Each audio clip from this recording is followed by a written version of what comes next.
दोस्तों नमस्कार। आज हम चर्चा करने वाले हैं यूएन के बारे में। यूएन का मतलब है यूनाइटेड नेशंस, या फिर आप उसको संयुक्त राष्ट्र भी बुला सकते हैं। आज इस छोटी सी वीडियो में हम आपको बताएंगे यूएन के बारे में सब कुछ, और इस वीडियो को देखने के बाद आपको क्लियर हो जाएगी कि यूएन क्या है। ये ओवरऑल आइडिया भी आ जाएगा कि यूएन क्या है, ये कैसे काम करता है, वीटो पावर क्या है, स्थायी सदस्य कौन है, अस्थायी सदस्य कौन है, इसके अंदर वीटो पावर कैसे काम करता है, पीस कीपिंग फोर्स क्या है, इसकी गठन किस वजह से किया गया था। सारे सवालों के जवाब अब इस वीडियो में चर्चा करेंगे। So let's start. साल 1941 में एक यूएन चार्टर साइन किया गया इन चार लोगों के बीच। चैप्टर नहीं, चैप्टर, CHATER, चैप्टर। उन चार लोगों में एक यूके का था, एक यूएस के, एक रशिया के और एक चाइना के। 1942 में साइन हुई ये चार्टर। बाद में 1945 में यूएन चार्टर बना। वर्ल्ड वार टू के जो अलाइज थे, अमेरिका और तब की यूएसएसआर, यूके, फ्रांस, ये सब देशों ने फॉर्मली एग्री हुए कि एक इंटरनेशनल ऑर्गेनाइजेशन बनाने चाहिए।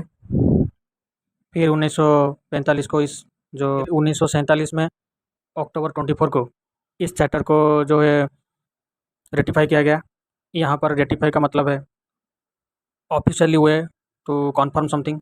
इस वीडियो में हम ज़्यादा डीप में नहीं जाएंगे। ओवरऑल आपको ये पता लगेगा कि यूएन है क्या, और ये जब भी आप यूएन के बारे में कुछ सुनेंगे तो आपको लगभग आइडिया हो जाएगा कि किस बारे में बात हो रही है।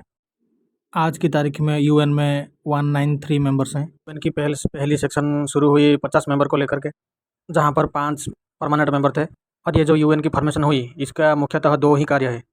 पहला है maintenance of peace and international security, and second है, जो सेकंड पार्ट है, जो यूएन का काम है, जो दूसरा वाला, वो है कि वो एक चार्टर है जिसको सभी मेंबर कंट्रीज़ ने, और जो सेकंड दूसरा काम है वो एक चार्टर में लिखा हुआ है। और वो जो चार्टर वहाँ पर लिखा हुआ है वो यूएन के जो जितने भी मेंबर कंट्रीज़ हैं, उन कंट्रीज़ की गवर्नमेंट ने मिल करके बनाया है।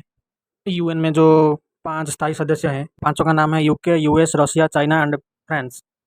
इन 5 जो मेंबर हैं, इनको ये जो यूएन के जो 5 स्थायी सदस्य हैं, इनको ही मिलता है एक वीटो पावर, जिसके तहत यूएन जनरल असेंबली में कोई भी प्रस्ताव पारित हो, वो 5 मेंबर से अगर एक भी मेंबर उसको वीटो कर देता है, तो उस जो यूएन जनरल असेंबली हो या यूएन सिक्योरिटी काउंसिल, उसमें पारित जो कोई भी रेजोल्यूशन हो, वो तुरंत ही खारिज हो जाता है।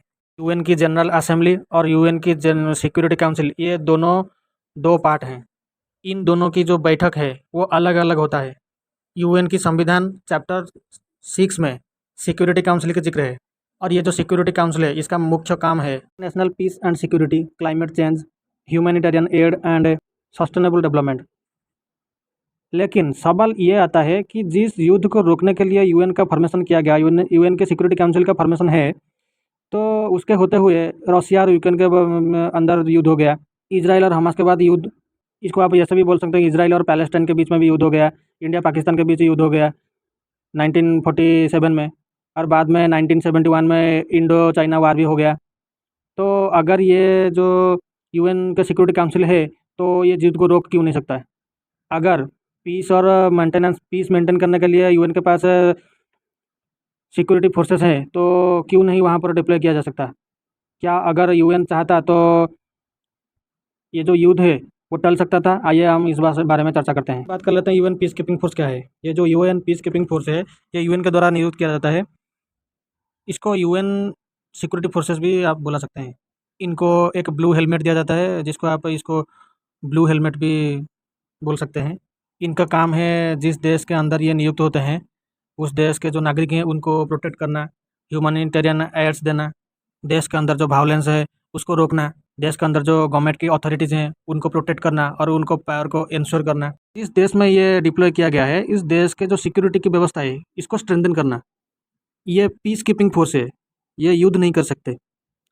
तो आप लोग को समझ में आया होगा कि जो रसिया और यूक्रेन के जो बीच में जो युद्ध हो रहा है, क्यों वहाँ पर जो यूएन का पीस कीपिंग फोर्स है वहाँ पर डिप्लॉय नहीं किया गया है। क्योंकि वहाँ वार चल रहा है। ये एक दूसरे जो देश हैं, ये एक दूसरे के खिलाफ वार डिक्लेयर किया हुआ है, इसलिए वहाँ पर जो, तो आपके मन में एक सवाल ज़रूर आया होगा कि जो ये जो पीस कीपिंग फोर्स है तो कहाँ पर डिप्लॉय हुआ है।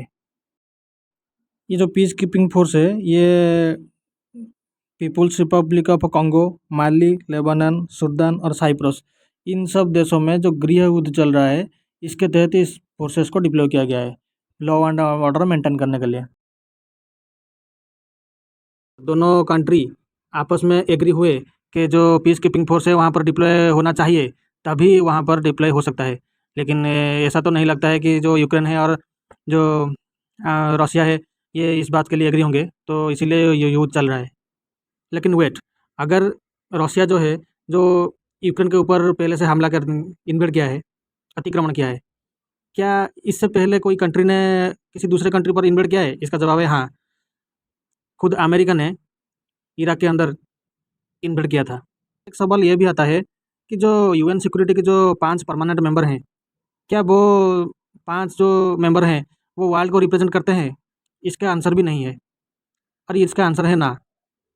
इंडिया जो वर्ल्ड की लार्जेस्ट पॉपुलेशन है, उसके पास परमानेंट सीट होना चाहिए, लेकिन वो उसके पास नहीं है। अफ्रीका एक इतना बड़ा कॉन्टिनेंट है, लेकिन अफ्रीकन कॉन्टिनेंट के किसी एक देश के पास भी वो मेंबरशिप नहीं है। तो इसको लेकर के कई बार सवाल भी उठा है कि ये जो मेंबर हैं, ये आपस में खुद ही बन गए हैं। इसीलिए जो यूएन के जो मेंबर हैं, उसमें सुधार आना चाहिए।